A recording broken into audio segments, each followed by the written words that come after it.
아들을 낳을 것에 대한 계시를 받았고, 또 이 소돔과 고모라의 멸망에 대한 하나님의 결정을 먼저 계시로 먼저 받았습니다. 그래서 이제 아브라함이 이 계시에 대해서 중보기도를 했던 것이 성중에 의인 50명이 있을지라도 하나님 멸하시리까? 라고 했을 때 하나님께서는 의인 50명이 있으면 용서하리라 라고 하는 그런 하나님의 그 말씀을 들었습니다. 그러니까 아브라함이 기도했던 건 뭡니까? 절대 공의의 하나님의 그 속성에 근거하고 또 절대적 사랑에 근거해서 이쪽도 어느 것 하나도 부족함 없이 하나님 앞에 온전한 그 양전을 다 채우고 하나님 앞에 기도를 했던 것, 이것이 아브라함의 위대한 기도의 면모였다는 것을 우리가 볼 수가 있습니다. 근데 이 의인 열이라고 하는 숫자로도 죄악이 관영했었던 이 소돔 고모라를 용서할 근거가 되었고, 또 그 열의 의인수가 있는 것이 그 죄가 관영한 곳일지라도 하나님의 생명이 있는 땅이라고 하는 그러니까 최소의 사회적 증거가 의인 10명이었던 것 같습니다. 그런데 하나님의 은혜의 왕국의 그 최소의 그런 10명이라고 하는 그 실증이 없는 곳에 이 소돔성에 하나님께서 어떤 어미의 심판이 내려졌는가? 이것이 바로 소돔과 고모라의 멸망 속에서 우리는 볼 수가 있는 그런 내용입니다. 이렇게 하나님의 이 세상의 통치는 하나님 당신의 뜻을 따라서 세상의 모든 물질의 것들을 하나님 어떻게 하십니까? 뜻에 따라서 세우기도 하시고 허시기도 하시는 하나님의 권능 아래서 모든 만물이 존재하기도 하고 사라지기도 합니다. 자, 이런 이 하나님의 권능의 이 왕국의 역사적 자료, 하나님께서 세우는 것도 있지만 무너뜨리는 이 역사 자료가 어디에 있었습니까? 바로 소돔과 고모라라고 하는 이 역사 자료가 이 성경에 기록이 있는 것입니다. 하지만 이런 이 권능의 왕국 안에는 그 소돔성 안에는 갓 태어난 어린아이도 있었을 것입니다. 근데 이 하나님의 이 심판 아래서 소돔이라고 하는 고모라라고 하는 한 사회에 이 아이가 같이 한꺼번에 엮여가지고 공동체 한 몸으로서 그 아이까지 함께 휩쓸려 사라졌습니다. 이렇게 하나님의 이 권능의 왕국에는 우리가 이론을 다 구명할 수가 없는 두려움이 앞서는 그런 현실도 있습니다. 자, 이 하나님의 이 권능의 현실에서 현실이 있죠. 이 권능의 왕국에서 그러면 하나님께서 택하신 자들, 사랑하는 자들은 어떤 나라의 권능의 왕국에 서 있으면서 또 어떤 나라에 우리가 서 있습니까? 살고 있습니까? 이것은 하나님의 권능의 왕국과 하나님의 은혜의 왕국입니다. 그래서 마태복음 13장에 그 좋은 비유의 말씀이 있습니다. 좋은 알곡이 있었는데 원수들이 밤에 와서 무엇을 뿌렸죠? 가라지를 뿌렸습니다. 그러니까 좋은 알곡, 그러나 그 종들이 그걸 보고 좋은 알곡 그 위에서 가라지를 뽑을까 했을 때 주님 말씀이 알곡까지 뽑힐까봐 염려가 되니 가라지를 그냥 놔두라고 했습니다. 뭡니까? 자, 가라지의 이 결국이 심판 아래 권능 아래 그 가라지들이 있지만 알곡 있지만 알곡을 위해서 그냥 가라지를 놔두는 겁니다. 그러니까 알곡들은 은혜의 왕국 아래 살고 가라지들은 권능의 이 절대 심판의 왕국 아래 사는 것입니다.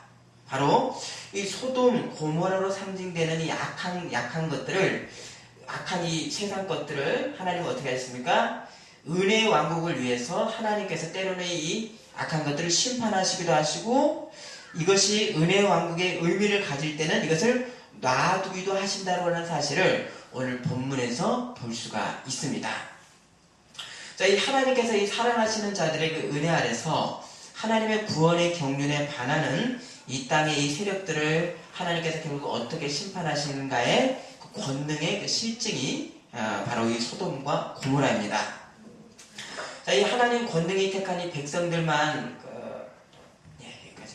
자, 그러면 은혜와 이 권능의 이 심판의 명확한 기준이 무엇인가 우리가 알아야 되는데요. 은혜와 권능의 심판, 이 명확한 기준이 무언가 한번 찾아볼까요? 자, 요한복음 3장 17에서 18절 말씀. 선생님 더우시면 코드를 꼽으시면 돼요.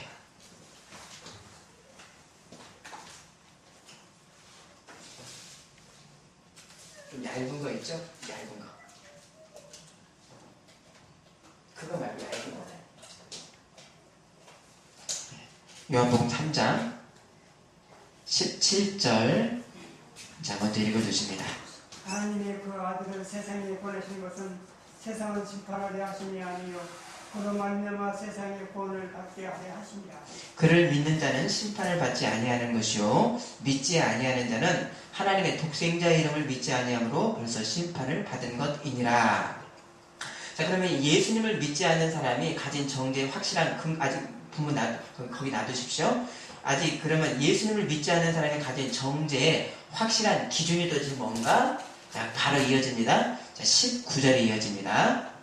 그 성경은 이것이니 곧 빛이 세상에 왔으되 사람들이 자기가 악함으로 빛보다 어둠을 더 사랑한 것이니라.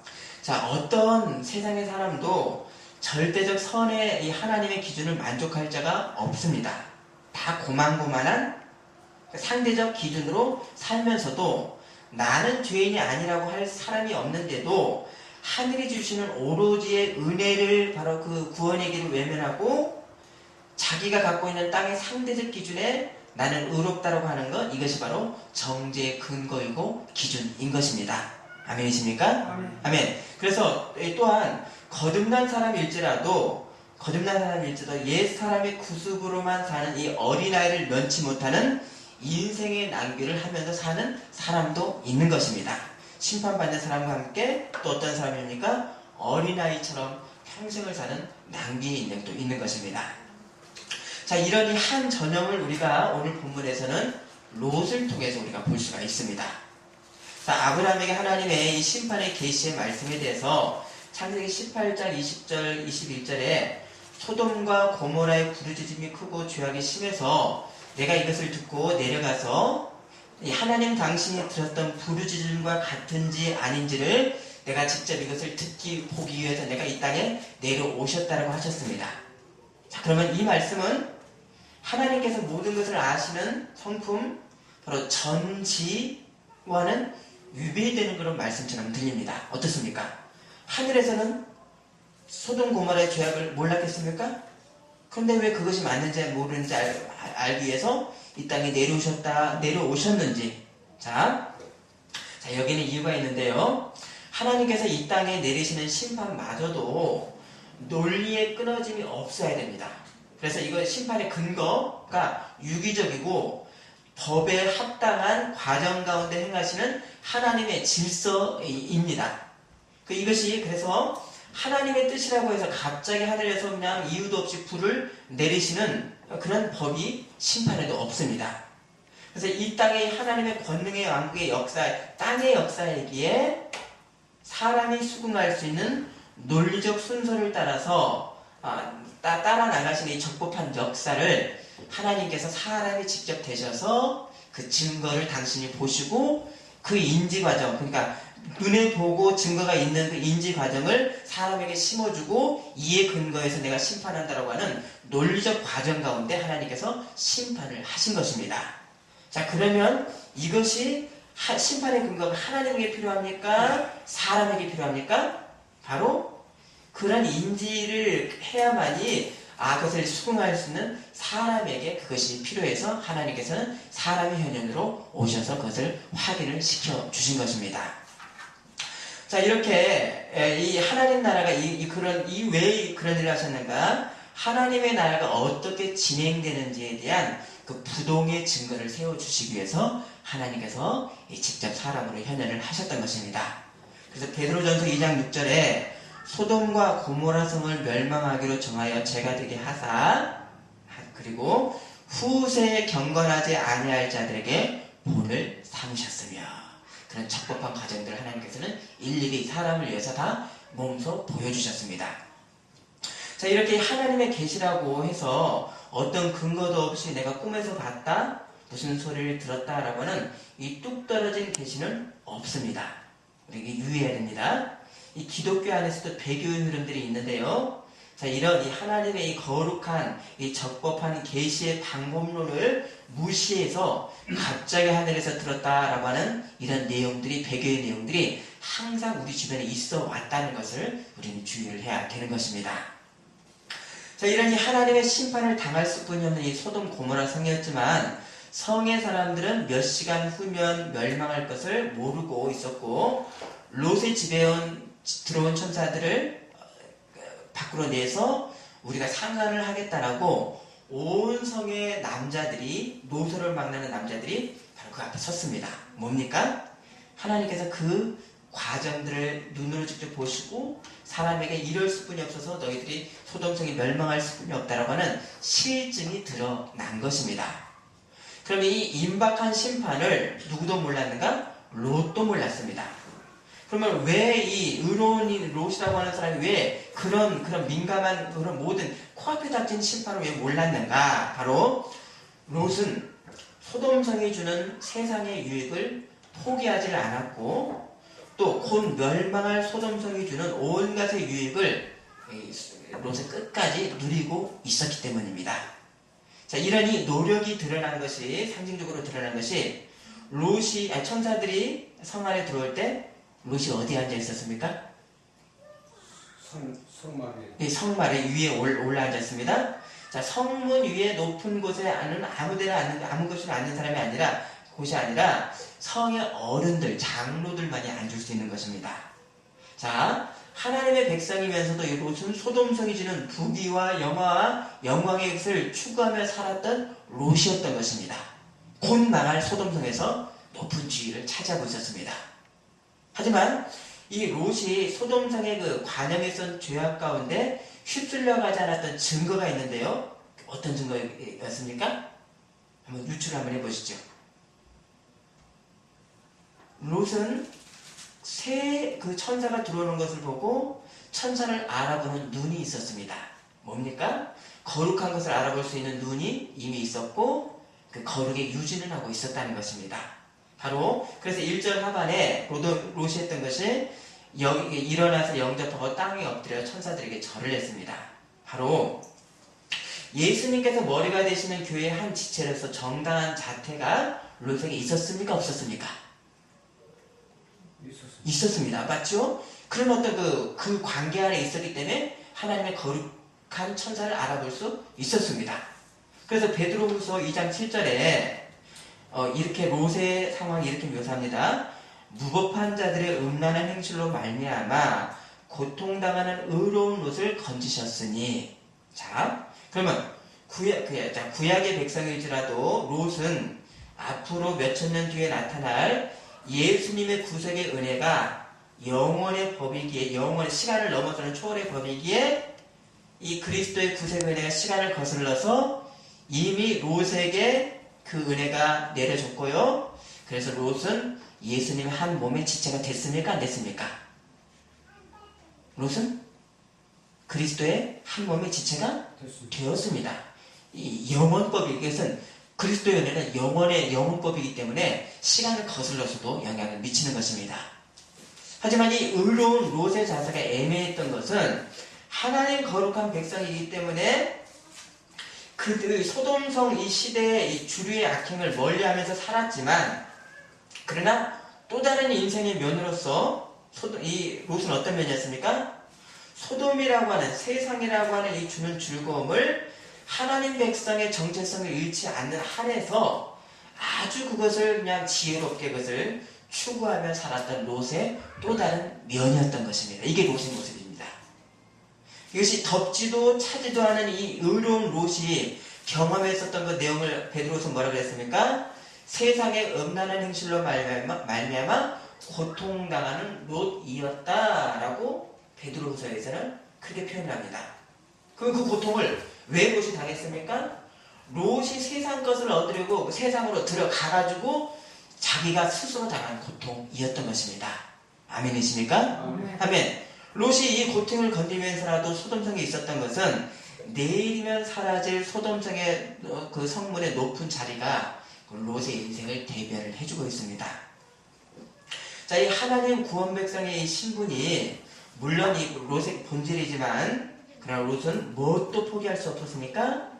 세상이 주는, 세상의 논리 아래서 그 논리를 잘 따라가면서 거기서 떨어지는 세상적 유익도 롯은 포기할 수가 없었던 것입니다. 그 결과로서 그 인생으로서 롯에게 결국 남았던 것은 어떻게 됐죠? 24년 동안 그렇게 소중히 여겼던 물질의 터전이 사해 바닷속으로 그냥 하루아침에 다 휩쓸려 들어가 버렸습니다. 소돔 고모라 성이 어디 있는가 이 신학자들이 연구를 하길로 사해 바다 남쪽에 있었을 것이다 라고 그렇게 추정을 합니다. 자, 이렇게 아내마저도 하나님의 무서운 심판의 상황 중에도 상황이었는데 아내가 어떻게 했죠? 놓고 왔던 것들에 애착을 느껴서 본능적으로 그것이 아까워서 보지 말라는 말씀이 있었음에도 불구하고 뒤를 돌아보는 그 세상적 본능이 롯 아내가 먼저 있었던 것입니다. 그래서 소금기둥이 되었습니다. 또요, 아내도 이랬죠?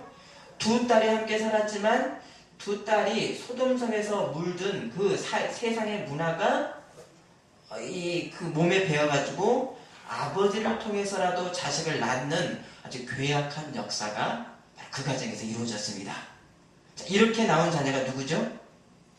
이 관계에서 나온 자녀가 누굽니까? 바로 모압과 암몬입니다. 그럼 이 모압, 암몬, 이 후손들이 행했던 이스라엘 역사들을 우리가 보면요, 하나님의 나라의 산업으로 이 땅으로 이스라엘 나라를 세웠습니다.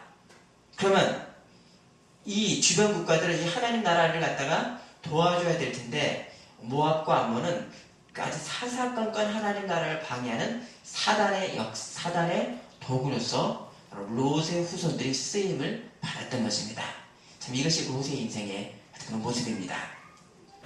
자, 그러면 이런 이 롯의 결과가 어떠한 경로를 통해서 여기까지 이르렀는지 우리를 좀 살펴보면요. 자, 지금 아브라함의 나이가 99살입니다. 그러면 몇 년 전에 하란에서 떠났습니까? 저 졸리시니까 질문 좀 드릴게요. 예? 약 한 24년 전, 75살에 하란에서 떠났으니까 약 24년 전에 떠났습니다. 그때 정도에 아브라함 나이 99살에 소돔 고모라 성이 멸망했습니다. 자, 그러면 24년 전에 작은 아버지였었던 아브라함을 따라서 당시에 찬란했었던 도시를 떠나 하란을 이 롯도 함께 떠났습니다. 그리고 이 롯 또한도 아브라함이 받았던 이 하나님의 계시로서 함께 하나님 백성이 큰 발걸음을 내딛고 나섰습니다. 하지만 이 하나님이 아브라함을 통해서 내리신 이 복을 롯도 가까운 곳에서 같이 받으면서 롯의 이 첫 신앙의 발걸음의 감각이 계속해서 무뎌졌습니다. 그래서 이 아브라함과 함께 이 롯이 거할 수 없을 만큼 부해져서 어떻게 했죠? 롯, 네가 어떻게 했습니까? 이제 질문을 계속 드릴게요. 아브라함이 같이 살 수 없어서 어떻게 했죠? 롯에게 네가 우하면 내가 좌하겠다. 네가 좌하면 내가 우하겠다. 좌하면 우고 해서 그런 제안을 했을 때 롯이 선택했던 것이 바로 창세기 13장 10절에 바로 소돔 성 쪽을 바라보니까 거기가 좋아서 거기를 택해서 갔습니다. 자, 롯은 가나안에 이제 들어와서 물질이 주는 기쁨에서 롯이 기쁨을 누리면서 롯이 땅을 선택했던 우선순위가 뭐였는가? 바로 내 산업을 번영할 것이 우선순위였던 것입니다. 그래서 하나님 백성의 사명의 그런 적합지를 택한 것이 아니라 어떻게 하면 이 번영을 더 내가 누릴 수 있지 해서 간 곳이 죄악에 관영한 소돔성을 스스로 간 것입니다. 그 당시 소돔성이 어땠는가 우리 한번 찾아볼까요? 13장 13절 보십니다.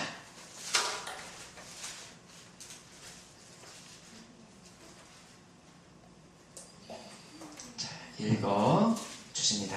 롯이 아브라함을 떠난 후에 여호와께서 아브라함에게 이르시되 너는 노를 들어 너 있는 곳에서 13장 13절 읽어주실까요? 소돔과 사람은 여호와 앞에 악하여 큰 죄인이었더라. 자, 이미 롯이 선택해서 갈 때부터 이미 여기는 심판의 땅이었던 것을 알고도 롯은 간 것입니다. 왜요? 산업의 번영이 적합지로서 간 것입니다. 자, 그러면 이런 애매한 자세가 롯뿐만 아니라 지금의 우리 성도들에게는 없는가입니다. 이 롯의 정도보다도 더할 수가 있는 물질의 번영을 위해서 하나님의 권능을 이용하자라고 하는 그 내면적 동기가 되게 큰 물결로 기독교인 이 내용 가운데 들어와 있지 않는가, 우리 이것을 주의를 해야 될 것입니다. 자, 이 롯이 스스로 찾아간 이 소돔을 두고 이 하나님 나라 사명을 받아서 간 세상의 영광의 땅이 아니냐. 그래서 나도 내가 이 속한 이 세상 자리에서 세상의 영광을 통해서 하나님의 영광을 드러내겠다 라고 하는 표현을 우리 주변에서 자주 들어왔습니다. 하지만 롯이 소돔에 가서 하나님의 은혜의 왕국을 드러냈던 실증들이 있었는가? 24년 동안 없었습니다. 단지 하나님을 믿기에 자신을 구별하려고 하는 롯의 가정만이 소돔성에 들어갔고, 그곳에 사이라고 얻은 사람들이 심판을 알려줘도 우리 장인들은 또 농담하시네 라고 할 정도로 하나님에 대한 지식이 전혀 없는 사람들 사이로 얻었습니다. 사이로 얻었다는 뭡니까? 그 땅에 이 죄악일지라도 내가 여기에다 뿌리를 내리고 살겠다라고 하는 그 의지적 표시가 바로 거기에 드러나는 것입니다. 이것이 롯의 모습입니다. 자, 세상의 논리 아래서 발생하는 많은 이익이 좋아서 홀로 그곳에 들어갔고, 롯은 그곳에서 나름대로 최대한 이익을 모아놨지만 하루아침에 다 쓸려나가고 목숨만 구해서 나왔던 것입니다. 바로 하나님에 대한 중심이 없는 물질의 허무, 이것이 실상인 것을 성경을 통해서 명백하게 우리에게 알려주고 계시는 것입니다. 자, 우리는 이 허락된 이 시간의 공간, 인생의 공간에 무엇을 채워야 될까? 이 불로 타버리고 없어질 것만 채웠다는 것을, 이 롯이 채웠다는 것을 우리는 새겨야 됩니다. 자, 이런 하나님이 없이 물질이 주는 영광의 허무의 역사는 또 역사가 있는데요. 솔로몬이 20년 동안 성전과 자기 백향목 궁을 짓고 아버지 다윗으로부터 물려가서 받았던 그 제국을 물려받았습니다. 그 주변에 소국도 받았는데요. 모압, 암몬, 해족속, 블레셋, 시돈 이런 이 속국을 거느려 강력한 나라를 솔로몬이 물려받았습니다. 그리고 솔로몬은 지혜가 세상 만방에 퍼져나갔습니다. 하지만 솔로몬이 추구했었던 결국이 무엇이었습니까? 하나님의 말씀과 하나님의 영광의 뜻이 아니라 바로 세상의 외적인 영광을 이스라엘에 드러내는 그 중심 가운데 있어서 결국 솔로몬은 노년에 우상 숭배를 했었고, 그러면 솔로몬의 그 강력한 나라는 결국 어떻게 되었는가?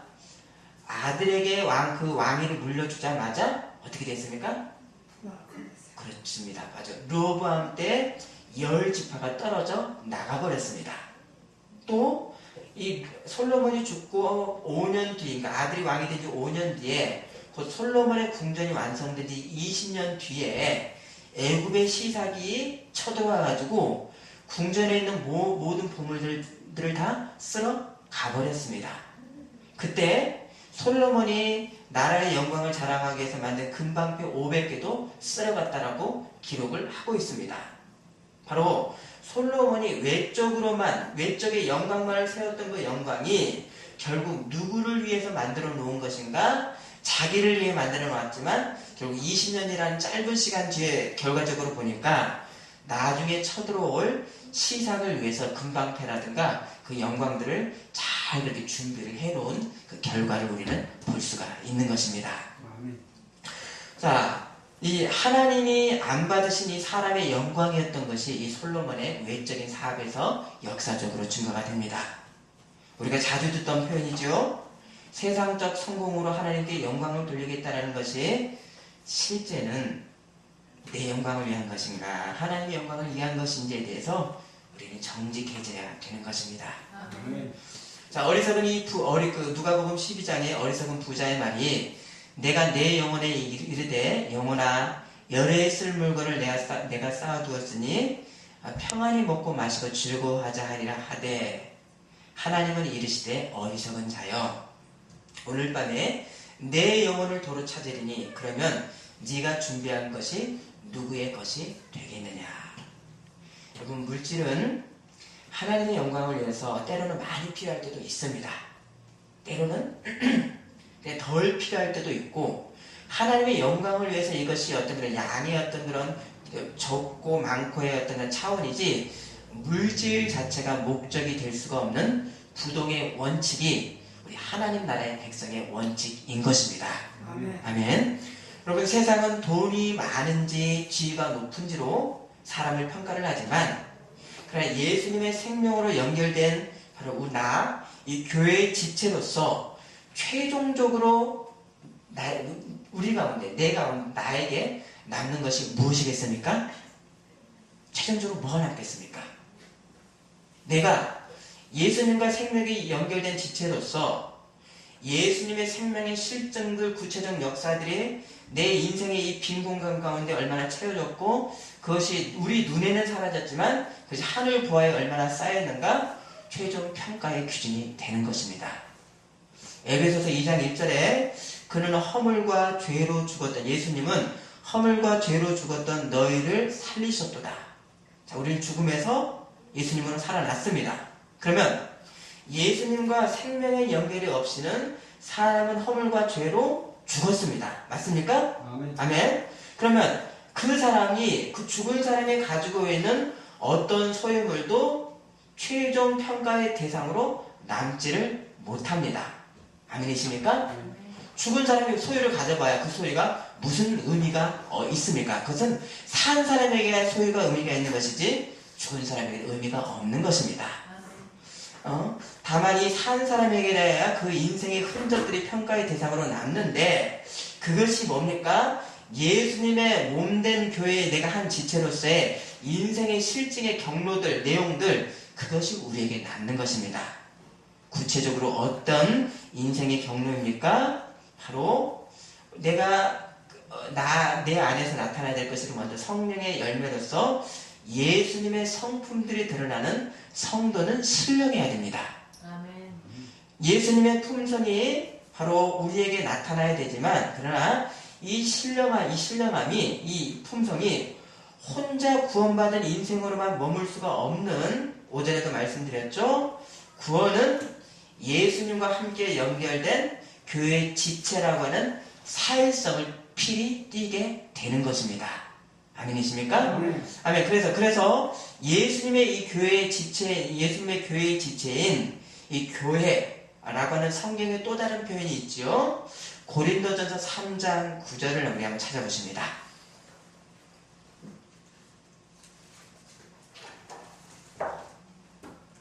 고린도전서 3장 9절. 자, 읽어 주십니다. 우리는 하나님의 도자기요 너희는 하나님의 밭이요 하나님의 집이니라.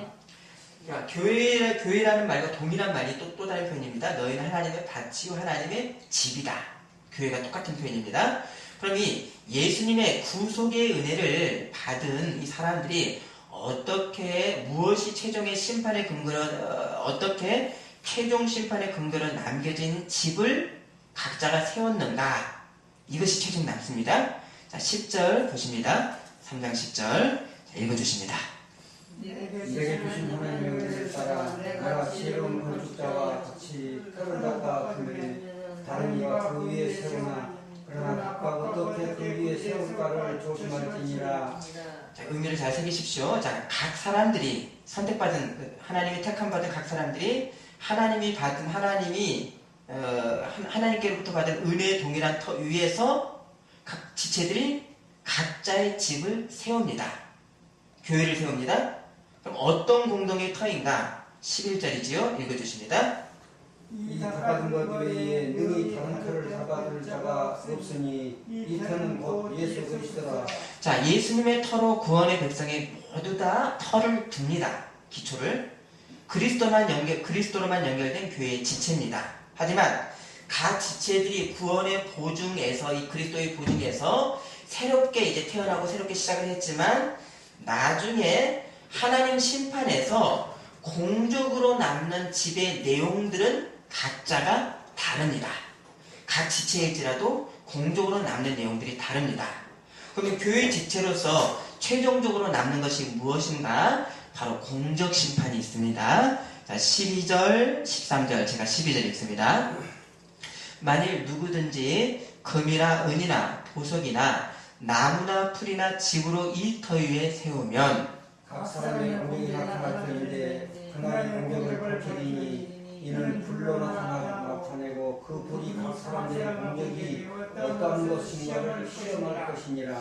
자, 공적 심판은 각 교회 지체들이 쌓았던 것이 불에도 남는 것, 최종적으로 남는 것만이 최종 공적의 근거가 되는 것입니다. 자, 14, 15절 보십시오. 만일 누구든지 그 위에 세운 공적이 그대로 있으면 상을 받고 15절.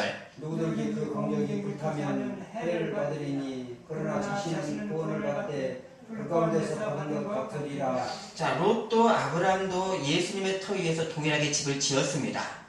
그러나 소돔성의 심판의 불에 롯이 24년을 쌓아놓았던 것들, 그 터 위에다 세워놓은 것들이 어떻게 됐습니까? 바로 불에 타 없어져 버렸습니다. 단 남았던 게 뭐가 남았습니까? 구원받은 롯과 그의 두 딸만 남았습니다. 구원의 반석인 예수님의 터만 롯에게 남고 다른 것들은 다 사라져 없었습니다. 부끄러움 가운데 바로 불에서 구원만 받았습니다. 그러면 롯은 예수님의 이 지체라고 하는 터전 위에서 소돔성에서 긴 세월을 살아서 남긴 것이 사실은 없습니다. 세상이 주는 유익과 명예, 어떤 세상의 인정과 같은 것들이 예수님의 지체가 드러내야 될 당연한 어떤 그런 실증, 당연한 어떤 그런 증거들, 그거보다 뭐가 더 롯은 중요했는가? 세상의 것들이 더 우선을 했던 것입니다. 그러면 이 롯이 소돔성의 높은 지위에 앉았었던 그 사회에서, 소돔성의 사회에서, 공동의 사회에서 롯의 일이 있었습니다. 롯이 해야 될 사명. 바로 성도가, 우리가 세상 사람들과 우리가 관계하며 함께 살면서 성도가 우리 각자가 갖는 특정한 직업이 있죠. 특정한 위치가 있습니다. 그걸 통해서 세상 사람들과 우리는 함께 살게 됩니다. 그러면 이 성도가 직업과 위치를 통해서 어떻게 해야 됩니까? 세상에 하나님의 영광을 드러내는 것, 내야 되는 것이 우리의 사명이죠. 자, 이것에 대해서는 우리가 표현하기를 교회라고 표현하지 않고 어떻게 표현하겠습니까? 하나님 나라라고 표현을 합니다. 하나님 나라. 약간 미묘한 차이가 있습니다. 교회가 아니라 여기서는 내가 세상 가운데 드러내야 될 하나님 영광, 하나님 나라의 영광을 세상 가운데 드러내야 됩니다. 그러면 예수님과 일체인 이 구원 백성의 신분에서는 교회이지만 예수님을 안 믿는 세상 사람들과 접촉하는 그 모든 것들이 하나님 나라의 이 거룩한 일이 되는 것입니다. 그래서 교회의 지체가 우리가 세상에 나가서 각종의 직업과 위치로서 하나님의 영광이 내 일을 통해서 세상에 나타나야 되는 것, 자, 이름으로 인해서 하나님 나라가 확장되는 것, 이것이 바로 실제 하나님 나라의 그런 역사의 모습입니다. 그러면 심판의 사람들과 함께 이 구원 백성이 하나님의 이 거룩한 법칙 아래 살면서도 교회의 지체들은 이 거룩한 법칙 아래 은혜 아래서 삽니다. 하나님 권능의 왕국과 함께 은혜의 왕국의 역사가 함께 있고, 자, 이 은혜의 왕국의 필요에 따라서 하나님께서는 세상의 약한 것들을 심판하시기도 하시고 그 심판을 보류하시기도 하시고 하는 이 하나님 나라의 관점입니다. 그럼 이 중심에서 하나님 은혜 백성들이 자신이 하는 일에 하나님의 영광에만 어떤 방향성을 두고 사는 신앙의 귀결이 있는가? 우리에게 그것이 있는가? 그러므로 하나님이 나중에 최종의 어떤 그 결산의 때에 네가 은혜 백성으로 세상에서 무엇을 했느냐? 라고 각자들에게 질문을 받는 것입니다. 아멘이십니까? 아멘. 그럴 때 하나님 칭찬하실 때 착하고 충성된 종아, 네가 작은 일에 충성하였다라고 하는 칭찬과 상급이 있고, 때로는 어떤 자에게는 악하고 게으른 종이라고 하는 책망의 말씀이 있습니다. 자, 이런 이 세상의 성도가 행해야 될 하나님 영광의 당일을 우리는 어떻게 표현합니까? 하나님 나라입니다. 교회의 지체이면서 교회의 지체가 세상에 나가서는 뭘 해야 되는가? 하나님 나라의 사명을 감당해야 되는 것입니다. 나를 이 세상에 생명을 보내신 데에는 하나님 당신의 거룩한 뜻이 있고 구체적 사명이 나에게 있기 때문에 나에게 생명을 주신 것이고 그 사명에 충성하는 신앙인의 도리인 것입니다. 아멘이십니까? 아멘. 다시 없을 이 독특한 이 역사 시대에 나를 보내신 하나님의 뜻이 있습니다. 그럼 이 역사 가운데 나는 무엇을 해야 되는가? 하나님 주신 사명에 대한 바른 인식과 함께 바른 역사 인식까지 있을 때에야 내 인생이 낭비가 없이 하나님 주신 사명을 허락된 우리의 인생의 시간 동안 행할 수가 있습니다. 예수님의 지체인 이 롯은 하나님의 나라의 사명에서 무엇을 남겼습니까? 가까운 아내에게마저도 신앙의 도리를 영향을 미치지 못해서 지금 멸망하고 있는 세상의 것을 쳐다보느라고 소돔기둥이 되어버렸습니다. 바로 거룩한 그 실증의 역사들이 아내에까지도 전달이 되지를 못했습니다. 딸도 소돔의 이 죄악의 문화를 후손을 낳는 방법으로 이용을 했고 사이들에게는 롯이 어떻게 비쳤습니까? 우리 장인 또 농담하시네 라고 하는 그런 어떤 장인으로 그렇게 모습을 비쳤습니다. 결국 롯이 한 것은 안 믿는 세상 사람들에게 하나님 나라의 사명으로 남긴 것이 굉장히 미미했다는 것을 우리는 볼 수가 있는 것입니다. 자, 우리가 롯에 대해서 이렇게 아주 냉정하게 지금 평가를 하고 있지만요, 우리 각자 인생의 모습 가운데 정확한 평가를 우리가 한다면 그나마 롯이 더 나은 현실은 아닐지 우리가 두려움으로 각자를 돌아봐야 되는 것입니다. 네, 기도하겠습니다.